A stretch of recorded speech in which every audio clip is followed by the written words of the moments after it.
Create with Fran Sidney. Hello everyone, welcome to the show. Today we are celebrating episode number 50, so thank you so much for being with me for all these months since last July 2020, when we were just in the middle of this pandemic that seems to be going on forever. And I'm so glad that I started to talk to you guys about the mind and what we can do using art, mindfulness, introspection, relaxation, hypnosis, and all sorts of brilliant stuff that I studied and found out about just recently, in the last 10 years. So I'm really excited to be with you today because the topic is completely different again. And we're going to talk about the analogies between investing in stock exchange, trading, and more focus actually investing in stocks and investing in ourselves. And of course, we all know that investing in ourselves is even more important than investing in stock. So let's see all the points and see how the two things go hand in hand. Let's have some fun. Now, if you were to read one of those special magazines that are dedicated to traders or forex experts or whatever, they will all tell you one thing, that to get started, you need two big things. You need self-knowledge and you need self-discipline. And so you do invest for decades if you want to have bonds or if you want to have something that will give you dividends for many, many months for the rest of your life. You have to really have this very good knowledge of who you are and how you will grow into all the challenges and turn them into opportunities. And that is so much like all the stuff we talk about every day. I listen to a few podcasts that talk about investing because I always think, there's something I would like to learn about, but I never do it. And I wonder if something happens to you guys when you say, I would love to invest in stocks and I never do it because I'm not ready. But also the same can happen with our mind, with our mental wellness. Whether we are victim of something very serious or maybe just having those ups and downs that happen every day, a bit of anxiety, a bit of worry, concern, or be very paranoid about something, that it can happen to everyone. And we don't take the time to invest in ourselves to find out what is really going on.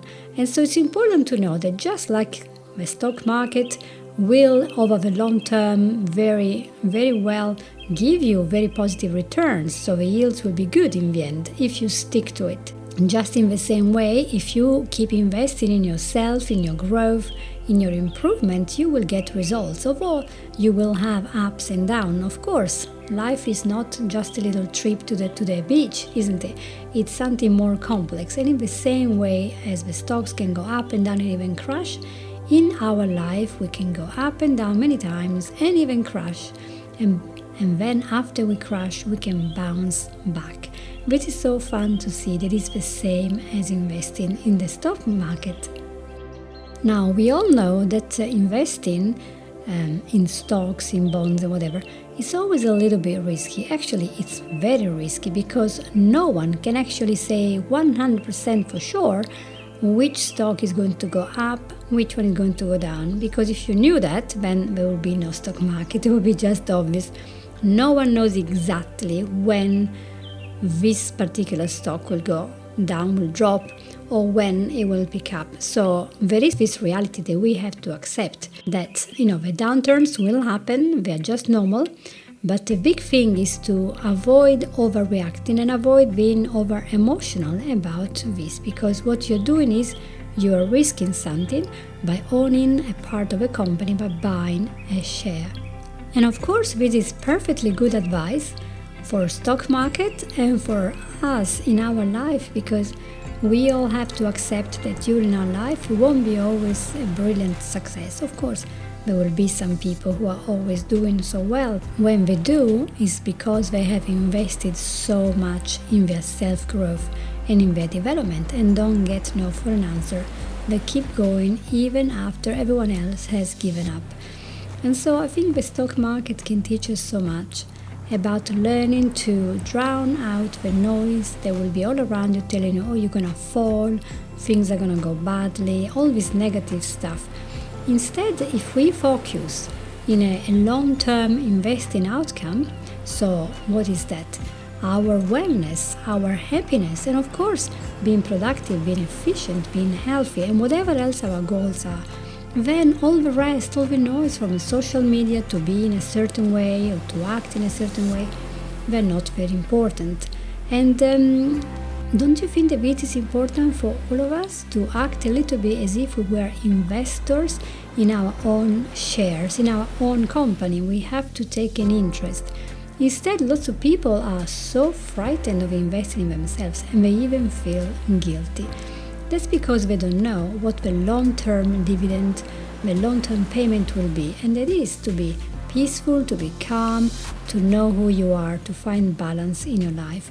And I think that no job, no richness, no amount of health or money or ever can give you the same peace that you get when you really know who you are, what your purpose of life is, what you're doing here on earth, who can you help. It's not just about yourself and getting money, even in the stock market. It's really a lot more. So what are your talents, and can you invest in the long term on these talents? And I should have said in these talents, but that's okay. My prepositions sometimes go all over the place, and that's absolutely fine. So there are 2 or 3 things that we ought to do if we're going to invest in the stock market. And one is, if you are buying shares from a company, you are basically buying a part of a company and having a tiny decisional power, right? Because you are lending them money that they will give you back with an interest later on. And so you're basically owning a business. You're not just a person that is buying stuff. You are actually the business owner.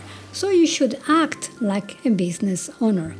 Now let's go back to the concept of being a business owner on your own life. You are in charge. Think about the concept. How many people are not living like that? They are thinking that they are the victim of everything. And therefore, they do not really get in charge of their life because they think everything is depending on what the other people do. But if you do not take the reins in your hands, somebody else will. Start acting like a business owner. You are in charge of your life. You're in charge of what you're going to do when things happen. And that is so empowering. Now, although most people do not have enough financial education, especially women, to believe that it's possible for them to make money in the stock market, it is actually true that the stock market makes the same capital available to everyone, even a person that doesn't have too much money. Why? Because you can purchase shares in a great company like Amazon, like Apple, even a fraction of a share, and you can buy it at the same price that a very large company, a group of investors can pay. And so you are at the same level, and you can begin very small and then become really big because you believe in the future. You think this company is really good, I like the ethos, I like how they work, I like their product, and I believe in them. And so I believe they're going to grow. You invest in them, you watch them, you take care of them, and in the end you'll see that the dividends come back. So instead of seeing yourself as an investor, you see yourself as a business owner, and so you're not worried about these daily things that might happen, little problems here and there, even a pandemic, but you're actually thinking, well, we're going to build the value of this business over the long term, and it doesn't matter what happens, all the parts of the process, all the people working for the company for which you have the shares, they spend the whole day working to create something for you. The wealth comes from their work, and you don't have to do anything about it. Isn't that interesting? There is something that is the same in our mental wellness and in our success rates. In fact, if you think about it, when you are talking about yourself and you think, I'm in charge of my life, I'm in charge, I can make decisions, I can learn, and I can keep cool when things don't go very well. And you can think about the long-term dividends. What can they be? It could be a wonderful family where everyone is able to have a decent relationship with one another, speaking to one another at the end of your life, and not being grumpy or having a broken relationship. It could be a decent job, it could be a nice house or a nice garden, it could be something that you like and to regard very highly, for example, good health. Whatever there is, if you just focus on building this when you're young and you keep building up on that, there will be up and downs, but eventually you will see the yield is very high, because where you spend your money and your time is showing where your priorities are. And this works in the stock market and it works in your private life. So what a great idea to think today, the way I'm spending my money, my time, my focus is going to directly impact my yield. So many years ahead, my future self will look back and say, oh, I wish I've done more of this, more of that. So instead of living about regrets, I wish I've done this and that, just take the plunge, do things now. Don't always wait until I'm absolutely ready, because most times you're never absolutely ready for anything. And if you keep waiting, you might miss that chance. I was calculating the other day while listening to a podcast about stock and investing and trading, that if I had studied marketing and finance and investing when I was 20, now I would be sitting pretty much on 300,000 or 400,000 pounds without doing too much work, and that would be enough to buy 1 or 2 houses here in England, and who knows how many in another country, because they are quite expensive here for real estate. But fear of failure stopped me thinking, now it's not worth it, I'm not really good enough, I don't really know how this works. And because of that, I've always given up. And now I think, well, at my age, I should be really thinking about investing. Sometimes I think, well, the market is volatile, we do not know if there will be results. And this mindset can also be found in our daily experiences. Many people do not invest in themselves, in their health, in their business, in their relationships, because they have a terrible fear of failure, of not being good enough, or not being able to, pull all the possible strings. And so then they live a life of regret, thinking when you're 40 and 50 and 60, and I wish I've done that, because my friend did it and he's doing so well, and I am just sitting here on my own, I'm single, I could have been married, or I always wanted to have my flower shop, I never did, I'm just working in an office. No offense for working in an office, but it's not everyone's dream. Everyone has a dream. So what is stopping us from living those dreams? But one thing is that we're not thinking we're in charge. We keep thinking that someone else is in charge. We really need to start thinking, hey, that's me. I decide I only have one life. I cannot allow someone else to live my life, because that's mine. It's not for them to live, to make decisions. Now, when we go back to stock and investing and advice, of course, you have to determine what type of portfolio you're going to have. Where are you going to invest? Is it going to be bonds? Is it going to be something different? So you can only invest in what you are committed in, so that you can, when a storm arrives, you can ride it out, because even if you have a 50% decline in the stock value during a crisis, it might happen in 10 years, then you will be able to survive and then thrive. And as the stock goes down in value and then goes up again, you will still be owner of the shares of this company. And that's a great concept. If you think about this concept, applying that to how we treat ourselves, our life, and our decisions, it is clear that a lot of us invest in a lot of things. They start lots of things together and it looks like everything is going to happen, but it's too much. They're not really committed. So maybe they're going to the wrong school, or maybe they're investing in the wrong business, or they started going to the gym. They spend a lot of money, £300 a year, to invest in a gym, and then they realize they don't really like the gym, they don't like the tutors, they don't like that type of exercise. They would rather be outside with a horse.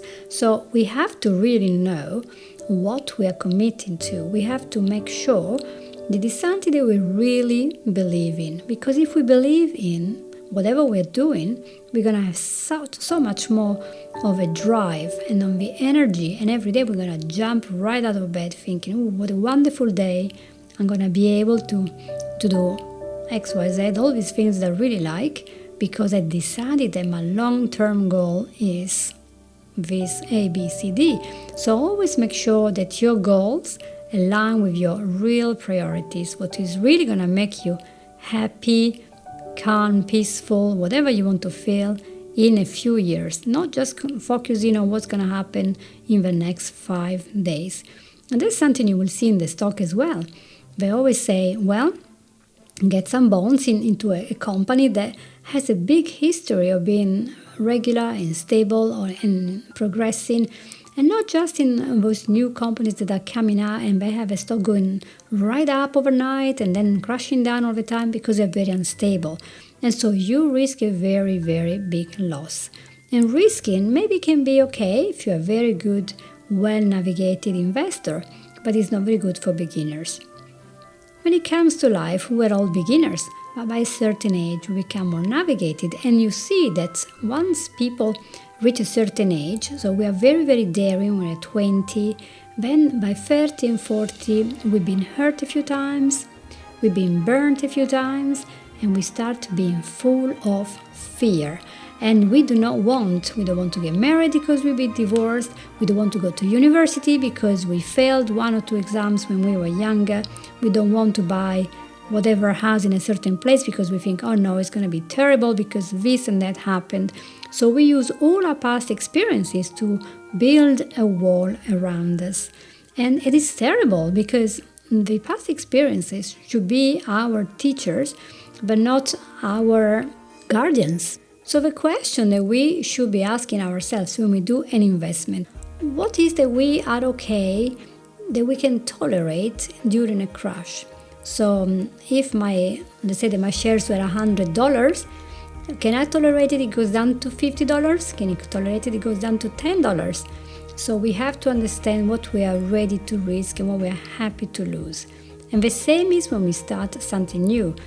A relationship, a new job, a school, a course, or anything else in life. When we start, we have to realize there are going to be losses, there are going to be gains, and what is that we're ready to do about this? Are we committed, and are we ready to accept that sometimes there are losses, but it was so exciting to do the right?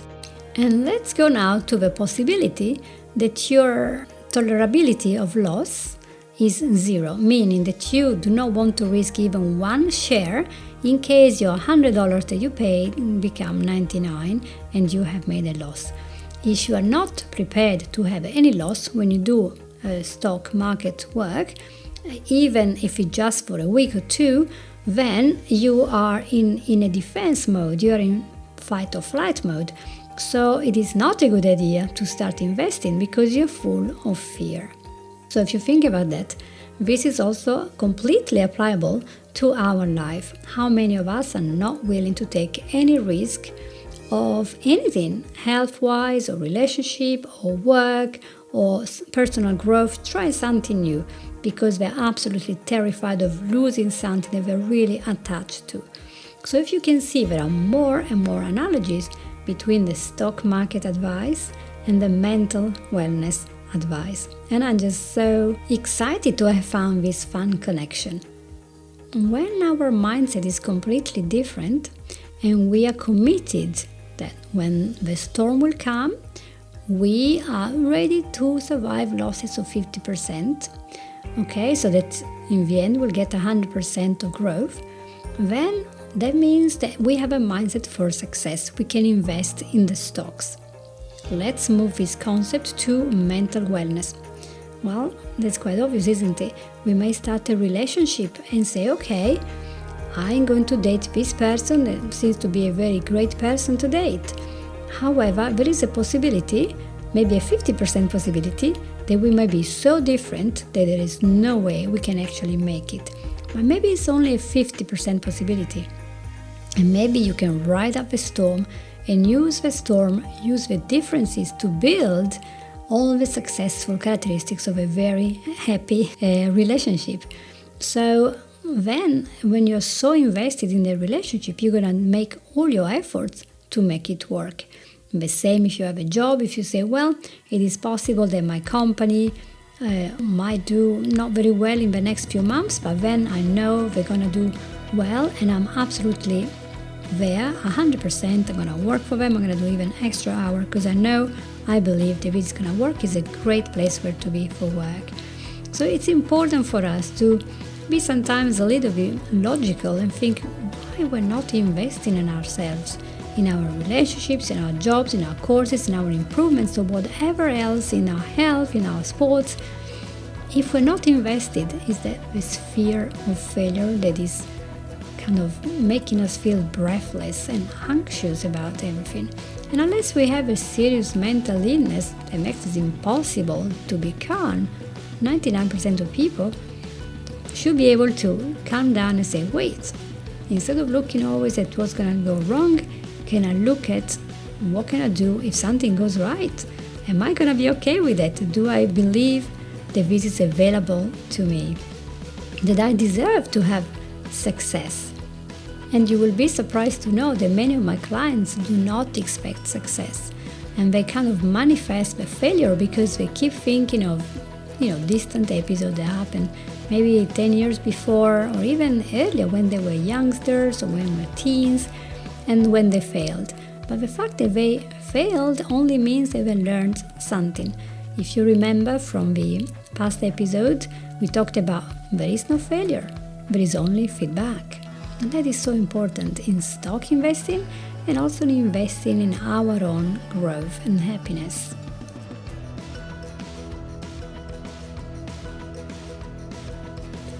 In the last part of this podcast, I want to talk to you about how to build your portfolio. So, when you're an investor, you can't just wake up in the morning and then decide, what should I do today? Usually it is better to develop something called the investment schedule, so that you decide, maybe twice a year or every 3 months or every week, I'm going to stick to this schedule, and so it doesn't matter how the market is performing, I'm going to invest £10 a month, £100 a month in so many companies, different. So you're looking at different areas, not just Apple and Amazon, but maybe go in technology, go in oil, and do a variety of investing possibilities, openings, so that you can have success in the long run. This is going to work for you. And of course, when you will be withdrawing all the cash when you retire, you don't care what happened 20 years before. You have this wonderful approach of steady as it goes, and you're going to get a reward in the end. But what have you done? You have a multi-decade journey. You are using every week, every month, some of your time to do very specific, very focused, intentional action. This action is towards getting to your goal. So you're ignoring the short little turmoils in the market, and you say, no, in the long term, I do want my stocks and shares with Coca-Cola or Pepsi-Cola or with Sony, because I know that this company is great, it's going to be okay. And back again, we can apply this absolutely 100% to our jobs, our studying, our health investment, our relationships, and everything else. Because a lot of relationships, if not all, why are they failing? Because people are not investing regularly in quality time together. They need the quality, they need the quantity, and they need to do something that they're both enjoying. And if you do not spend the time to talk, to counsel with one another, to grow together as a couple, eventually, it's going to be like, who on earth are you? Who's this person, this stranger in the house? And you will realize that when the storm comes, you are both ready to let go because you didn't have that bonding. And then the opposite is that you regularly make efforts to remember that your spouse, your partner, whatever, is happy, that you are feeling their own. It's like a cash account in a bank, right? But you don't give them money, you give them actions and thoughts that build up their relationship, make them feel great. And the same is done by a partner with you, and so you grow. You can apply this almost to any job or to university. You can't say, oh, I'm gonna study for 2 or 3 days every day, the whole day, and then I'm not gonna study for the whole year and I'm gonna pass my exam. Well, but you're not gonna be the same as the other people because you haven't done the growth and the learning in the same way. And also in a relationship, you can't expect to just be good in the weekend and then for the whole week ignore the other person. And the same for health. You can't exercise 1 day a week and expect that day is going to make up for the whole week of junk food and being sitting watching television. So the stock market approach is a wonderful idea, and it tells you to really pick up yourself and say, okay, I'm going to have to invest and know exactly what I want. I want to know what's going to happen in the end, and I want to create this by taking small, actionable steps every single day. In conclusion, most of us, when we are investing, we want to talk about a journey that will last decades. And during this journey, there will be short-term little turmoils when the stocks and shares going up and down, but we keep our eyes to the end. We have a right mindset, and in the end, because we are thinking like a person who is owning the business, we have the right assets, the right mix, the right companies, and we invest every month or every week, and you get the success in the end. Maybe we will not be millionaires, but we're going to be happy and satisfied of all the work. And exactly in the same way, as we invest in our mental wellness, in our peace and calm attributes that we need so much in the world nowadays, in our hobbies, in our talents, if we invest in growing, so in giving to other people, because we need to give as much as we get, because if we do not give, we're just really going to shrink. So that's very important to think and plan how we're going to help other people, what kind of service can we do, who can we help to get into this world and have success. And that's a very important part of our personal journey to happiness. That's my opinion. So if you can see, the next article you're going to read about stocks and shares and Forbes and the economists, you think, oh, this is boring. No. Just read it again. Think about it as an article that talks about your mental wellness. They're giving you all the tips. And if you follow them, if you invest in yourself, take time regularly, and stay cool when there are storms, and then just use all the failures as feedback, you're gonna be so much less anxious and much more productive and happy with whatever you do. I hope that this episode has been useful for you, and please, if you liked it, please click like and share and write a positive review so I can be seen and heard by more people and I can help more of them to find happiness in the small little things of life. And of course, if despite all the articles and the podcast and everything, you still find it really difficult to move on from past emotional wreckages or whatever happened that destroyed you, please feel free to get in touch. We can have a wonderful free consultation or discovery call, as we call it, and we can talk about the issue and see if I can work together with you and help you to get out of this cycle of maybe anxiety or self-sabotage or whatever the problem is. I help people with a wide range of problems, especially people who are very busy with their job and they're becoming quite anxious that they're not really getting where they are. But whoever you are, feel free to go and seek me on facebook.com under Fran Sydney or Fran Sydney Therapy, or under www.fransydney.com, and you can just click on Calendly to have a free consultation. Anytime, every day except Sunday, I will be there with you for you to help you to succeed, to invest in yourself and to believe that you are enough and you can get in lots of brilliant places if you just believe it and take action today. So thank you very much for being with me. I hope you have a great week and take care. Bye bye. You've listened to Create with Fran Sydney.